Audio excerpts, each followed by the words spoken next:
Sí, la presentación tuvo varios puntos. Uno es contar a los chicos qué es APRESID, que es la Asociación Argentina de Productores en Siembra Directa, y una de las partes de la presentación empieza comentando qué es la siembra directa, ¿no? Y cuáles son las diferencias con la labranza convencional que se hacía antes y cuáles son los beneficios de tener la siembra directa, que son muchos. Así que bueno, fuimos comentando o haciendo un repaso en la historia de cómo fue pasando de lo que es el método tradicional de producción desde la labranza, cuáles fueron los efectos, digamos, que tuvieron la labranza sobre nuestros suelos y luego cuáles los beneficios a través de la siembra directa sobre, precisamente, digamos, hoy hablamos fundamentalmente de lo que es la erosión hídrica, la erosión eólica y también, bueno, la menor producción de dióxido de carbono, consumo de combustible, mayor cuidado del agua y sobre todo también la generación de rastrojo y de cobertura de suelo. Eso fuimos explicando un poquito y repasando esos conceptos a los chicos y que no tiene que ver solamente con siembra directa, sino también con otros conceptos como la rotación de cultivos. Charlamos qué es un monocultivo, no solamente de soja, sino de maíz en otras zonas, de trigo. ¿Qué tiene que ver con la nutrición de cultivos? Digamos, la importancia de reponer los nutrientes que se llevan los cultivos. Y después también charlamos un poco de lo que es transgénicos y del correcto uso de los fitosanitarios a través de las buenas prácticas agrícolas. Bueno, uno de los temas de antaño, algo ya está dilucidado, ya pasaron muchos años que se discutía sobre la siembra tradicional y la siembra directa, era que, claro, los defensores de aquel entonces, de unos años atrás, digo, de la siembra tradicional, decían que lo productivo de la tierra son 30 centímetros, que si usaba la siembra directa se iban a erosionar justamente esos 30 centímetros y la tierra iba a quedar poco fértil. Eso es lo que decía antes. Lo que parece que no es tan cierto porque hace ya muchos años que se hace siembra directa y sigue dando buenos rindes los cultivos aquí, por lo menos en esta zona, ¿no, José Luis? Sí. La siembra directa es una tecnología de proceso, o sea que el productor, digamos, no es una tecnología de insumo que se compró, digamos, los resultados se vieron y se fue masificando de boca en boca. APRESID colaboró a que eso se difunda rápidamente. Los productores, digamos, APRESID creció de esa manera, juntándose y contando sus experiencias de cómo hacerlo, y hubo una adopción masiva de lo que es la siembra directa, llegando hoy a más de un 90% de la superficie bajo siembra directa. Y eso es una elección del productor porque los beneficios se ven. Productivamente se ha aumentado un 40% de la producción a partir de la adopción de la siembra directa, para tener una idea. Y hay muchos indicadores ambientales de salud de suelo, ya sea químicos como físicos, estudiados por INTA o por universidades, que demuestran esos efectos sobre las propiedades físicas y químicas y también sobre la conservación del agua, ¿no?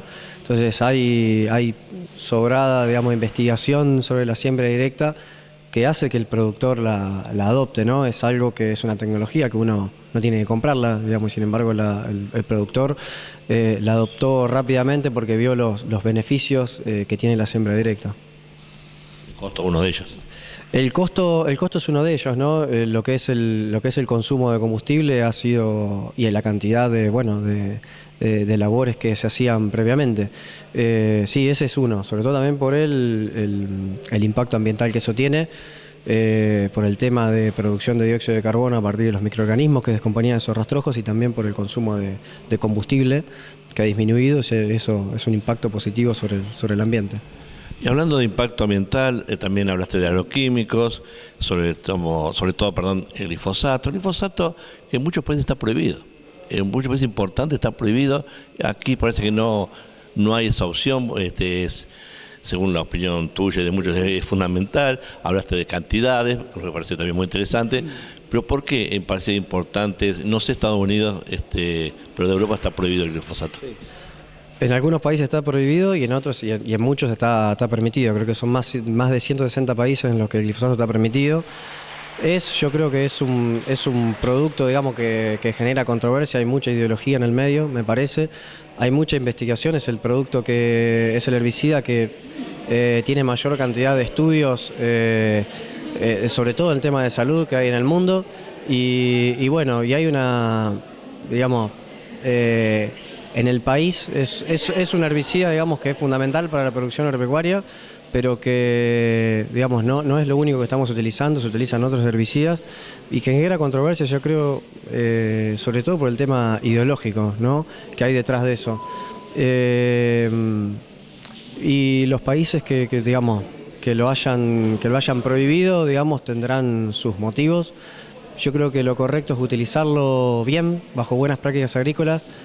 Utilicé una alegoría del auto, de lo que genera un automóvil, digamos, de lo que contamina un auto, no solamente con el consumo de combustible, sino con las autopartes, con lo que pasa con la degradación de un auto, con las muertes que produce los autos. Sin embargo, a nadie se le ocurriría prohibir el automóvil, con las muertes que... ¿Por qué? Porque no es el problema del auto, sino la utilización del automóvil y del que maneja.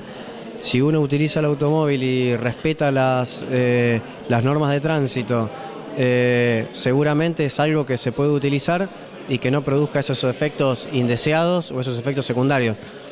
Con los herbicidas, en tenso glifosato, ocurre lo mismo. Si se utilizan buenas prácticas agrícolas, no tiene por qué haber efectos indeseados, no tiene por qué haber intoxicación, digamos, y pasa por ese punto, el tema de buenas prácticas agrícolas, utilización por gente idónea. Y no hay que tener miedo, hay que cambiar el miedo por información, la gente tiene que sacarse el miedo encima. Se habla de glifosato y hay productos más tóxicos que se usan que el glifosato, incluso lo tenemos en nuestras casas. Entonces, o incluso lo que comemos diariamente, ¿sí? Entonces, hay un montón de cosas que la gente agarra miedo y no hay que tener miedo, sino hay que cambiar ese miedo por información y tomarse las cosas de otra manera y hacer las cosas con buenas prácticas en todo el sentido de la vida. Con el automóvil, con la utilización de productos fitosanitarios, eso funciona de esa manera. Bueno, José Luis, gracias por estar acá en Camino al DAF, por esta invitación de IPF, gracias por la clase a los chicos de la IPEMIA. Yo creo que siempre se aprende algo todos los días, así que bueno, yo creo que ha sido un día muy útil hoy para muchos chicos y también para nosotros que a veces no conocemos o nos dejamos llevar por alguna opinión. Bueno, tener otra opinión siempre es imposible para luego dilucidar más o menos por dónde está más o menos la verdad, ¿no es cierto? Pero lo importante es abrir la mente para que todas las ideas tengan también importancia y uno pueda ver de acuerdo al resultado que es lo que realmente está más cerca, la verdad. Esa es la idea. Yo creo que pasa por ahí un poco, que la gente, digamos, hoy tiene acceso a un montón de redes sociales, a información que googlea, digamos, y no es correcta. Si googleas glifosato te van a aparecer un montón de cosas terribles y creo que hay que informarse. Esa es la manera, no es que haya una verdad o no pretendemos que haya alguien que vaya a tener la razón sobre una cosa, sino que simplemente las cosas utilizadas de buena manera no tiene por qué generar ningún efecto. Entonces nos salimos de esa cosa de quién tiene la razón, de quién tiene la verdad en eso, porque la información, yo veo que la misma información puede utilizarse de distinta manera. Pueden decir que hay mayor utilización de fitosanitarios y pueden utilizar la fuente de CASAF. Yo te puedo decir que hay cada vez menos cantidad, que lo mostré hoy, la DL50 por hectárea ha bajado. Entonces de la misma información se puede utilizar de dos maneras distintas y las dos están bien, las dos son correctas. Entonces hay que utilizarla. A ver, ¿para qué voy a utilizar esa información? La idea es utilizarla para que la gente esté informada y hay que sacarle el miedo, no hay que meterle ese temor de que se van a morir o de que la causalidad de enfermedades en un pueblo es por un herbicida. Es una locura pensar en eso.